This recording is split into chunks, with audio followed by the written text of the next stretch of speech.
సంక్రాంతి పండుగ అంటేనే గుర్తొచ్చేది హరిదాసులు, గంగిరెడ్డులు, కోడి పందాలు. ఈ క్రమంలో కూడా ఈ కాలంలో కూడా హరిదాసుల పాత్ర చాలా కీలకమైనది. హరిదాసులు మాత్రం కాలక్రమేణా కనిపించలేని పరిస్థితి ఉంది. ఓన్లీ హరిదాసు కనపడాలంటే ఓన్లీ సంక్రాంతి పండుగ వస్తే మాత్రమే హరిదాసులు వచ్చిన పరిస్థితి కనపడుతుంది. మనం విజువల్లో చూస్తాం. ప్రస్తుతం మనతో పాటు సంబంధించిన హరిదాసు ఒకరు ఉన్నారు. వారిని అడిగి తెలుసుకునే వాళ్ళ జీవిత చరిత్ర ఎట్లా ఉంటుంది, తదితర అంశాలు తెలుసుకునే ప్రయత్నం చేద్దాం. చెప్పే ఏంటి నీ పేరు, ఎన్ని సంవత్సరాల నుంచి వృత్తి చేస్తున్నావు, ఎట్లా ఉన్నది? నా పేరు రంగసాయుడు.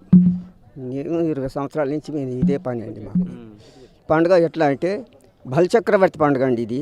ఈ బలిచక్రవర్తి ఏం చేసిండంటే యాతి అభ్యాగాతి ఎవరు వచ్చినా కానీ బంగారు పళ్ళాలలో పెట్టి తిన్నది తీసి అవతలికి వేసి మళ్ళీ కొత్త పళ్ళాలలో పెడుతుంటే ఈ లక్ష్మీదేవి చూసి ఏమన్నది కదా, నాదా ఇష్టమూర్తితోటి నాదా ఏంది నేను లక్ష్మీదేవిని బంగారు పళ్ళాలు తీసి అవతల వారేస్తుండు, ఏంది వీనికి ఇంత గర్వమా అని ఇష్టమూర్తితోటి అన్నది. ఇష్టమూర్తి ఏం చేసింది, అయితే నేను పోతా ఉండే అని చిన్నగా వామన రూపం దాల్చుకుంటే బ్రాహ్మణాయనలకు దాల్చుకొని కర్ర చేతులు పట్టుకొని గడగడగడ అనుకుంటా పోయింది. పోయేవరక స్వామి పెద్దోళ్ళు మీరు చూస్తుండ్రు, ఏం కావాలండి మీకు, ఏంది అనేవరకాల ఏమి లేదండి, నాకు ఒక 3 అడుగుల దానం ఇవ్వండి అన్నాడు. 3 అడుగుల దానం ఇవ్వండి వరకల్లా ఇచ్చిన పో అన్నాడు.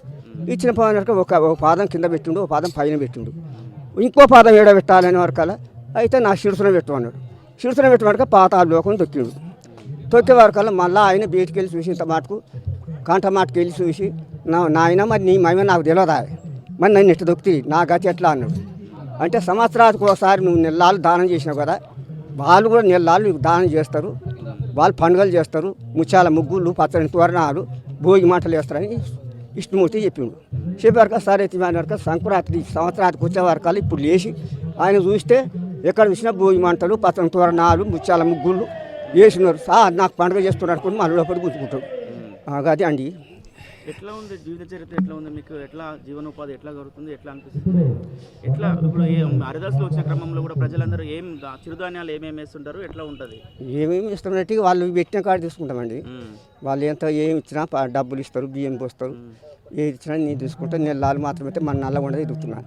ఈ భోగి మంటల కాంచి 3 సంవత్సరాల నుంచి వస్తున్నాను ఇక్కడికి వస్తున్నాను. నాకు కూడా మర్యాద చేస్తున్నాను పెద్దలు. ఒకవేళ ఈ కార్యక్రమం కూడా సంక్రాంతి పండుగ లేని క్రమంలో కూడా నువ్వు వేరే పని ఏముంటుంది, ఏం చేస్తావు? వేరే పనిగా నేనేం చేయలేదు. అప్పుడు భాగవతం అన్నామండి.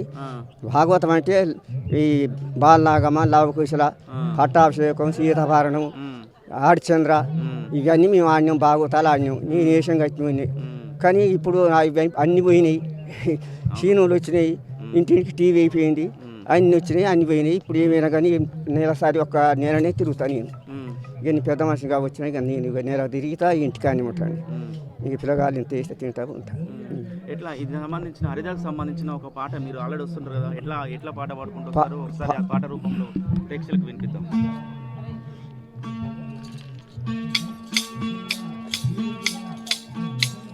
రామావతారమును ఎత్తెం వైకుంఠవాసుడు స్వామి అవతారమును ఎత్తెం.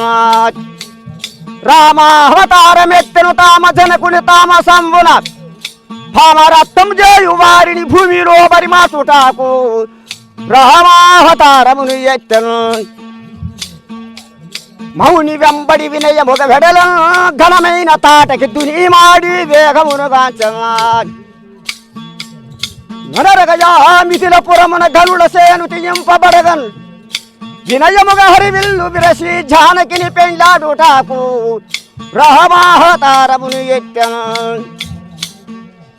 సురలు మురులను జయమనగన్ మురహరుడు సాకేతపురముకు నరుగు తెలిసేను. గురువు శాపము తీర్చి తీవని గర్వమరంచదనసు వచ్చిన పరశురాముని బలపరాక్రమ విరగదొచ్చెను. రామావతారమును ఎత్తెను. తండ్రి ఆజ్ఞ తప్పకుండాను సోదరులు ఇరువురు మెండుగా జానకిని దోడుకను. ఎండవాన కూడు ఒక్క కొండపై నివసించి ఉండగా చండిగల కరదూషణాదుల గుండెల దురా చెండి వేశను.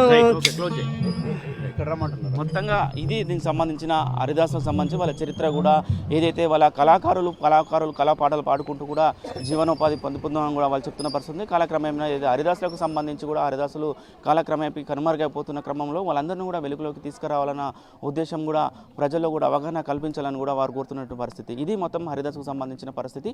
వీడియో జర్నలిస్ట్ కృష్ణతో అచ్యుత్, RTV నల్గొండ. మరిన్ని వీడియోస్ కోసం ఛానల్ ని సబ్స్క్రైబ్ చేయండి. లేటెస్ట్ అప్డేట్స్ కోసం వాట్సాప్ ఛానల్ ని ఫాలో చేయండి.